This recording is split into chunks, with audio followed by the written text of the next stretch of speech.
2 billion liters, exactly the total volume of honey produced annually by the global industry.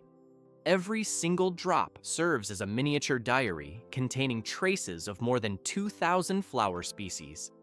Worker bees must cover dozens of miles of flight in just a few short days to gather the necessary resources. They tirelessly collect tiny beads of nectar from vast, sprawling flower fields to bring them back to the hive. The process is only gaining momentum. Why is the nectar passed from one bee to another within the colony? It might seem like a chaotic exchange of food among the swarm. However, this transfer is critical for processing the raw material efficiently. The insects fan their wings ceaselessly to thicken the substance, eventually sealing it into perfectly uniform wax cells. One can notice how the hive operates like a miniature natural factory before human intervention begins. Once nature completes its intricate part of the work, the raw material enters modern production lines for processing. It seems simple to bottle the product, but in reality, sophisticated equipment extracts, filters, and refines the substance with high precision. This ensures the preservation of the pure flavor and original golden hue of the liquid gold. Technology moves in harmony with the wonders of nature, bringing the cycle to its logical conclusion. 150 United States dollars is the peak price for a single kilogram of wild mountain honey.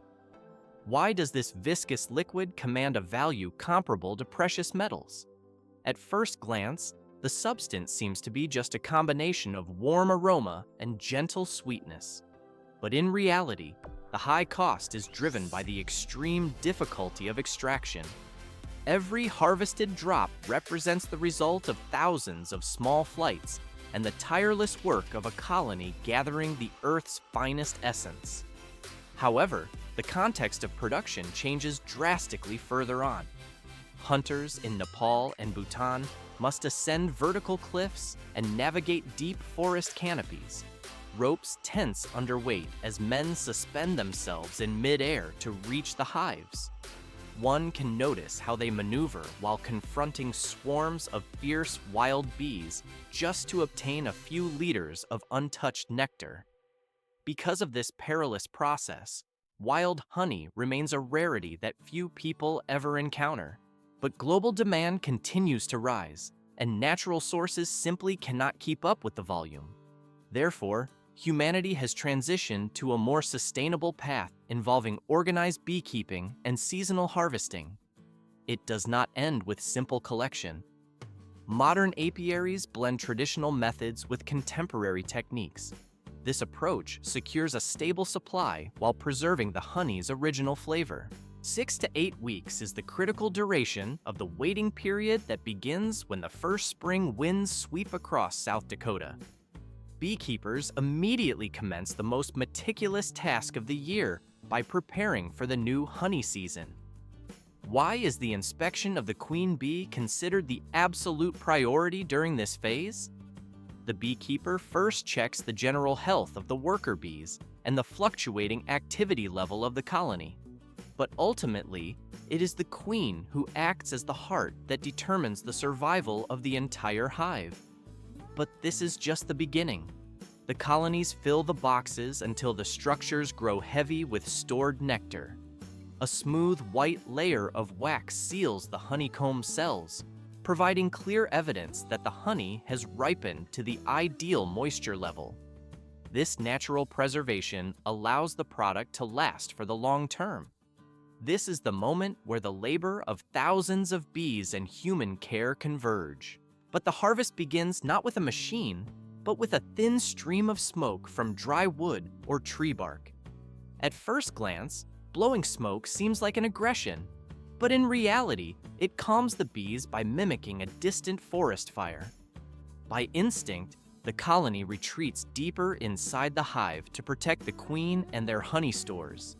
This allows the beekeeper to work without causing panic or aggression. Transition to the next level. With movements precise and slow as lifting silk, the beekeeper carefully removes each golden honey frame from the box.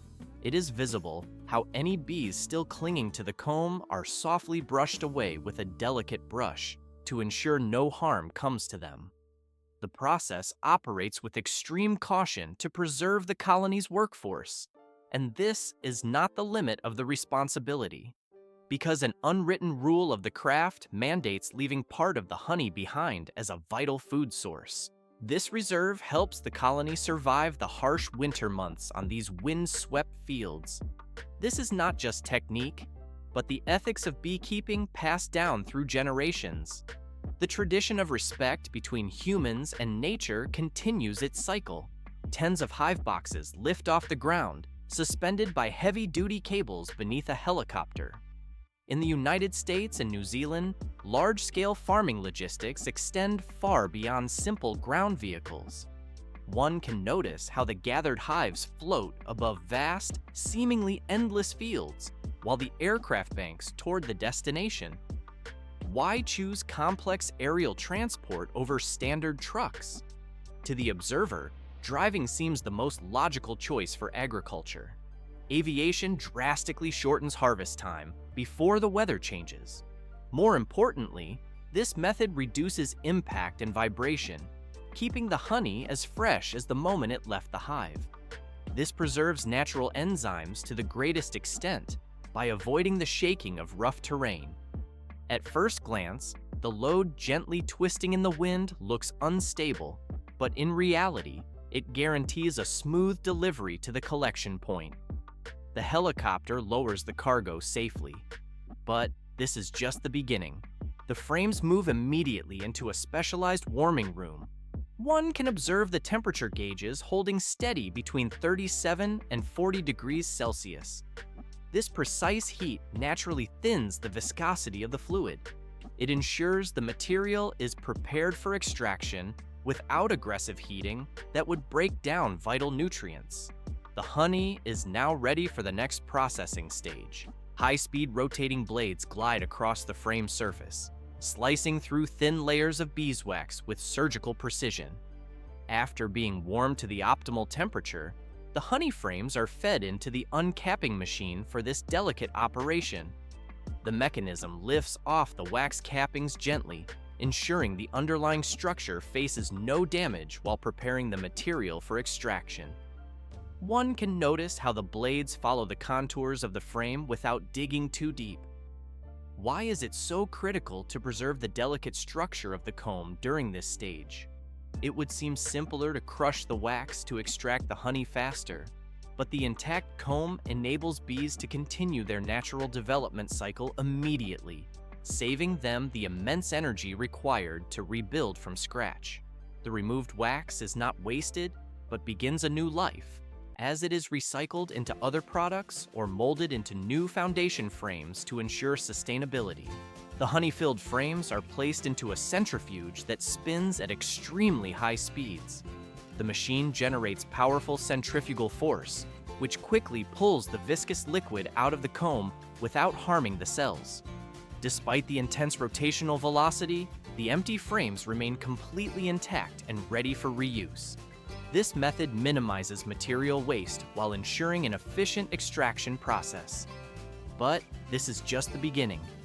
At first glance, the extracted liquid looks ready for the jar, but in reality, it contains wax particles and fine dust. The freshly extracted honey is immediately sent through a coarse filtration system to remove these impurities. It is visible how the specialized filter layers trap debris, guaranteeing that every drop becomes clear and silky. This step is indispensable because it helps produce a refined product of the highest quality. Inside large holding tanks, the honey is gently stirred by a slow-moving agitator system. This continuous motion dissolves any remaining thick portions and prevents early crystallization. The process unifies the flavor and color of the entire batch before it moves further. Everything only gets more complicated. Before packaging, each batch undergoes a strict quality control procedure, assessing clarity and viscosity. Samples are tested in the laboratory to determine sugar content, moisture levels, and any remaining impurities. Only when all standards are met is the honey approved for the final stage, preserving its full natural flavor and nutrients. An automated filling machine bottles the honey with absolute precision using advanced sensors. Each hour, the line fills around 6,000 bottles, delivering high productivity while maintaining consistent quality. Right after filling, the bottles move to the capping station to be tightly sealed against air exposure. The product is now fully prepared to reach the consumer without haste. 1,500 meters above sea level is the specific elevation where the domain of the giant honeybee truly begins. Why do the Gurung people risk their lives twice a year on these sheer cliff walls? To the uninitiated, it looks like a reckless dialogue with the untamed wilderness. However, without this perilous harvest, the community would lose its connection to a tradition that defines their very identity. This is not merely labor, but a heritage passed down through generations of ancestors who faced these same rocks to survive. Because the Apis laboriosa. Bees gather nectar from rhododendron flowers. The honey contains the natural toxin, gyanotoxin. One can notice that the resulting substance glows with a deep crimson color, resembling a precious gemstone in the light. It possesses the chemical power to induce strong hallucinations with the consumption of only a few drops. But this is just the beginning. The village enters a rigorous days-long preparation ritual before the harvest season arrives. Craftsmen weave bamboo ladders by hand, selecting only the straightest and strongest stalks from the forest depths. They braid rattan ropes that stretch for tens of meters, twisting the fibers so tightly that every strand reinforces the safety of the climber.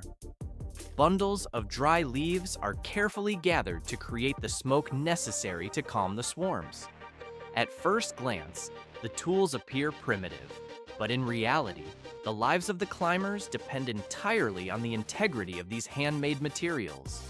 But the atmosphere grows heavy with excitement as the seasoned hunters are chosen to carry the hopes of the tribe. The expedition starts its movement before the sun has fully risen to illuminate the peaks. The team pushes through dense vegetation and climbs steep slopes to reach the foot of the cliffs. Hundreds of thousands of bees roar like a storm inside hives that hang like vast black and gold tapestries. Smoke from burning leaves drifts upward from the base, slowly weakening the colony's aggression. It gets more complex further on. It is visible how the ladder creaks under the weight of the hunter suspended in the sky. The man descends with nothing but a single rattan rope holding the structure against the wind. Every step trembles as if the mountain is testing his resolve.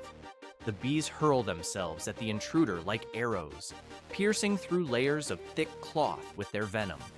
Despite the burning welts, the hunter cannot hesitate in his work. He uses a long bamboo pole to tap the hive's edge and a bamboo knife to carve away slabs of comb.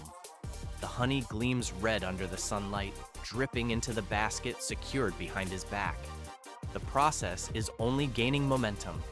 Therefore, the team above pulls the basket upward with a rhythm so precise that it leaves no room for error. Work shifts to the foot of the mountain for filtration once the climbers return to solid ground. The hunters chop the comb into smaller pieces and press it by hand to extract the liquid. Slender bamboo tubes are utilized to remove every dead bee and speck of debris from the mix. Every drop passing through their fingers represents the purest essence of the wild. The tasting ritual reveals the unique character of mad honey. A faintly bitter flavor hits the tongue first, followed by sweetness and the unmistakable tingling sensation of the toxin. Thus, the perilous journey concludes, leaving the Gurung people with the flavor of their courage.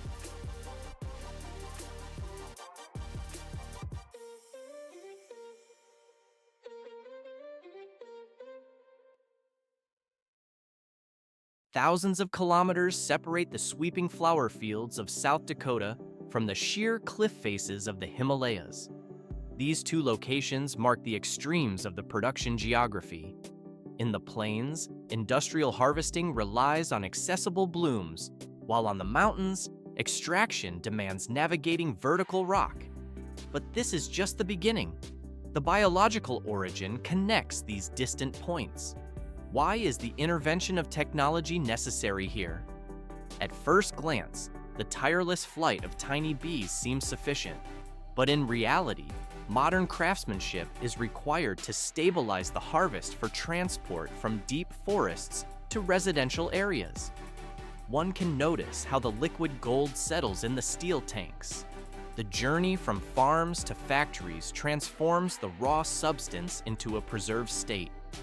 Ingenuity and engineering ensures that the crystallization of labor and culture endures through this harmony. It does not end at this stage. The material is now ready for its final application.